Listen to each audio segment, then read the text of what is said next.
Good morning friends, कैसे हैं आप सब। और उम्मीद करता हूं भाई कि बिल्कुल अच्छे होंगे, बिल्कुल बिंदास होंगे। आज फाइनल का दिन है, आज final day, Asia cup India versus Pakistan match. और इसीलिए मैं आप तमाम दोस्तों से रिक्वेस्ट करता हूं स्पोर्ट्स टॉक पर लगातार नजर बना करके बैठे रहें। जो भी अपडेटेड इंफॉर्मेशन आएगी जरूर देखिएगा, क्योंकि प्रेस कॉन्फ्रेंस में भयंकर लड़ाई हो चुकी है। सलमान आगा बदतमीजी करने की छूट पाकिस्तान के खिलाड़ियों को दे रहे हैं, और हम तो हाथ पर हाथ रख करके बैठेंगे। अगर पाकिस्तान के किसी भी खिलाड़ी ने बदतमीजी की तो इधर से भी जवाब जरूर मिल जाएगा पाकिस्तान को, सलमान आगा को। और मैं पूरे पीसीबी को बताने की जरूर कोशिश करूंगा कि भाई अगर आपने बदतमीजी की तो इसका फिर अंजाम आप भुगतने के लिए तैयार रहे, छोड़े नहीं जाओगे। यह बात आप याद रखना। क्या है पूरा मामला मैं आपको समझाता हूं। चैनल को सब्सक्राइब कर लीजिएगा, वीडियो को जरूर लाइक कर लीजिएगा, इस वीडियो को आखिर तक जरूर देखिएगा। प्रेस कॉन्फ्रेंस में किस तरीके से भयंकर लड़ाई छिड़ी है, एक एक करके आपको तमाम इंफॉर्मेशन देते हैं। सबसे पहले मैं सलमान आगा का प्रेस कॉन्फ्रेंस आपको बताता हूं, क्योंकि कुछ दिन पहले जब सूर्य कुमार यादव का प्रेस कॉन्फ्रेंस हुआ था, उन्होंने एक बात कही। उन्होंने कहा था कि भाई पाकिस्तान की टीम के साथ में कोई राइवलरी नहीं है, क्योंकि एक तरफा हम पाकिस्तान की टीम को हरा रहे हैं। यह बात कही थी। अब यह बात इतनी ज्यादा पिंच कर गई सलमान आगा को कि उसने भाई साहब पूरे के पूरे किताब ही लिख दिया, 10 क्वेश्चंस के आंसर प्रेस कॉन्फ्रेंस में। उसमें से कुछ अच्छी बातें भी कही हैं, जो भी मैं आपको बताऊंगा, लेकिन कुछ ऐसी बातें कही हैं जो कि भाई साहब वाकई में कंट्रोवर्शियल है, विवादित है। एक कप्तान कैसे कह सकता है कि मेरी तरफ से खुली छूट है, जो मैदान पर करना है करो, जिस तरीके से एग्रेशन दिखाना है एग्रेशन दिखाओ, जितनी बदतमीजी करनी है करो। यह कोई कप्तान कैसे कह सकता है। मैं आपको बताता हूं सलमान आगा ने क्या क्या बातें कही हैं। सबसे पहली बात जो मुझे लगा कि उन्होंने जेन्युइन बात कही, मुझे लग रहा था कि भारतीय टीम पर दबाव होगा, लेकिन सलमान आगा ने कहा कि नहीं भाई, दबाव तो पाकिस्तान पर भी होगा। तो मैंने कहा कि चलो ये तो बड़ी अच्छी बात कही सलमान आगा ने, शुरुआत तो बड़ी बढ़िया तरीके से की।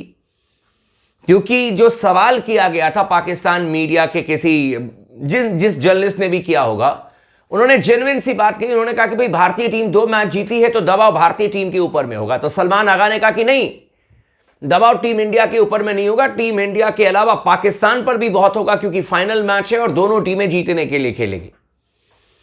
इंडिया पाकिस्तान में प्रेशर हम पर भी बहुत होगा, सलमान आगा का स्टेटमेंट है। और जब उनसे पूछा गया कि भारतीय टीम के खिलाफ में पाकिस्तान की टीम क्यों नहीं अच्छा परफॉर्म कर रही है, बुरी तरीके से क्यों हार रही है, जबकि बाकी टीमों को पाकिस्तान ने हराया है, तो उसके जवाब में सलमान आगा ने एक और सही बात कही है, जो अच्छी बात कही है उसके लिए तारीफ करूंगा। उन्होंने कहा कि देखिए, हमने बहुत गलतियां की हैं, भारतीय टीम के खिलाफ में बहुत गलतियां की हैं। अब हो सकता है कि ये गलतियां नर्वस हो रहे हो इसलिए की हो, जो भी हो, लेकिन उन्होंने क्लियर कट कहा कि हम भारतीय टीम के खिलाफ में पिछले दोनों मैचेस में बहुत हमने गलतियां की, जिसकी वजह से हारे हैं। और कहा कि उम्मीद करते हैं कि फाइनल में कम से कम हम इतनी गलतियां ना करें, और फाइनल वही टीम जीतेगी जो कम गलतियां करेगा। अगर भारतीय टीम गलती करेगी तो हारेगी, हम अगर गलती करेंगे तो हार जाएंगे। अपने परफॉर्मेंस पर भी उन्होंने कहा है कि मेरा परफॉर्मेंस अच्छा नहीं है, यह बात मुझे बहुत अच्छी तरीके से पता है। स्ट्राइक रेट के बारे में उन्होंने कहा कि भाई स्ट्राइक रेट जो है वो पिच के हिसाब से, पिच कंडीशन, मैच कंडीशन, तमाम चीजों को देख करके स्ट्राइक रेट पर आप चर्चा करते हो। मतलब उनसे कहा गया कि यार देखो, बाबर आजम भी बाहर हैं, रिजवान भी बाहर हैं, इनको इसलिए बाहर किया गया क्योंकि ये तेज बैटिंग नहीं करते थे। आपका भी तो स्ट्राइक रेट वही है 110 112 का। उन्होंने कहा कि मैं क्या कर सकता हूं, पहली बात तो रन नहीं बन रहे, दूसरी बात स्ट्राइक रेट डिपेंड करता है कि किस पिच, किस कंडीशन में कितने रन आपको चाहिए, उस हिसाब से किया जाता है। रणनीति तैयार है, अब यहां से असली रूप दिखाना शुरू किया सलमान आगा ने। उन्होंने कहा कि हमारी रणनीति पूरी तरीके से तैयार है, भारतीय टीम को किस तरीके से फाइनल में हराना है, रणनीति हमारी तैयार है, लेकिन हम यहां पर आकर के आपको किसी को भी नहीं बताएंगे, ठीक है। इसके अलावा उन्होंने एक सवाल के जवाब में कहा, हां ये अब यहां पर सुन लो, अब उन्होंने क्या कहा है। जब हारिस रऊफ के बारे में, जब साहबजादा फरहान के बारे में उनसे पूछा गया, उन्होंने कहा कि देखिए हर इंडिविजुअल अलग होते हैं, और साथ में कहा कि मेरी तरफ से सबको छूट है, जाओ जैसे एक्सप्रेस करना है करो।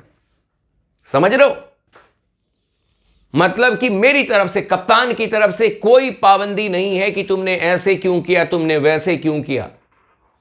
मगर तुम्हें गुस्सा आ रहा है तो दिखा दो, गुस्सा जाहिर कर दो मैदान पर, चाहे कुछ भी जेस्चर बनाओ। यानी कि इनडायरेक्टली सलमान आगा ये छूट दे रहे हैं पाकिस्तान के खिलाड़ियों को और खुद को भी, अपने आप को, कि भारत के खिलाफ में बदतमीजी करेंगे। पर इस बार कहीं लेने के देने ना पड़ जाए सलमान आगा को और हारिस रऊफ को और साहिबजादा फरहान को। अगर भारतीय खिलाड़ियों के खिलाफ में कुछ भी बदतमीजी की गई, मैदान पर अगर कुछ भी बदतमीजी नजर आई, तो फिर उसका जवाब इंडियन फैंस भी देंगे। यह बात बहुत अच्छी तरीके से पाकिस्तान को समझ में आ जानी चाहिए और पाकिस्तान के खिलाड़ियों को भी, और उसका जवाब फिर भारतीय खिलाड़ी भी देंगे और फिर आईसीसी के नियम के तहत पाकिस्तान के खिलाड़ियों पर कार्रवाई भी होगी। तो सलमान आगा जो ये बात कह रहे हैं कि बदतमीजी करने के लिए और मैदान पर एक्सप्रेस करने के लिए सबको पूरी तरीके से छूट है, तो फिर हमारे टीम के खिलाड़ी भी नहीं मानेंगे। फिर कहीं ऐसा ना हो जाए कि अलग ही माहौल बन जाए। इसलिए सलमान आगा को समझना होगा कि टक्कर मत लो भारतीय टीम से, आप ज्यादा पंगे लेने की कोशिश मत करना। सलमान आगा, मैं सही चीजों में आपको बता रहा हूं।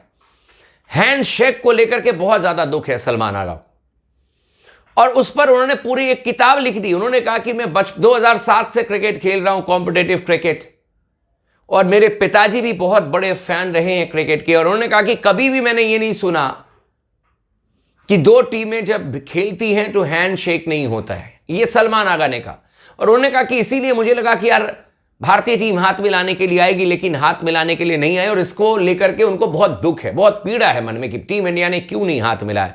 लेकिन मेरे ख्याल से सलमान आगा को इतनी मैच्योरिटी होनी चाहिए, समझ में आनी चाहिए कि अगर कोई कैप्टन आपसे टॉस के वक्त में हाथ नहीं मिलेगा तो मैच खत्म होने के वक्त में क्यों हाथ मिलाएगा। इतनी मैच्योरिटी तो सलमान आगा को होनी चाहिए। इतने सीधे भी तो नहीं है सलमान आगा, इतने भोले भाले कहां है सलमान आगा।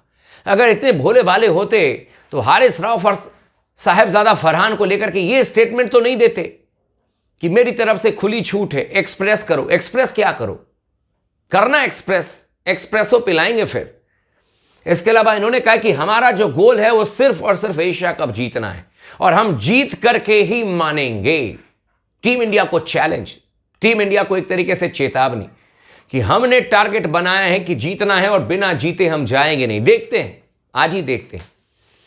साथ में उन्होंने यह भी कहा है कि भाई फाइनल मैच में बैट्समैन जो इनके नहीं चल रहे, उस पर उन्होंने स्टेटमेंट दिया है कि फाइनल मैच में ही हमने बचा करके रखा है अपने बल्लेबाजों को। अब तक जो हमारा परफॉर्मेंस अच्छा नहीं हुआ है, वो परफॉर्मेंस अब फाइनल मैच में अचानक ही निकल करके आएगा और हम मैच जीत जाएंगे। हमारे बैट्समैन बेस्ट क्रिकेट खेलेंगे फाइनल मैच में, हम अपना बेस्ट क्रिकेट खेलेंगे और जीतेंगे जरूर। दुनिया की किसी भी टीम को हम हराने के लिए तैयार है। सलमान आगा, भारतीय टीम तो पाकिस्तान से हारने के लिए तैयार है इनके कहने के मुताबिक। आज फिर से टीम इंडिया इनको 3-0 से हराने जा रही है। सलमान आगा से पूछा भी गया कि सूर्य कुमार यादव ने तो यहां तक कह दिया कि कोई राइवलरी नहीं, क्योंकि पाकिस्तान एक तरफा हारती है, तो उस पर एकदम ही ऊंटू करके निकल गए। ठीक है, उनका जो कहना है कहने दीजिए, हम तो जीतने के लिए आए, हम तो जीत के रहेंगे। भारतीय टीम भी जीतने के लिए आई है सलमान, और आज ही फैसला हो जाएगा।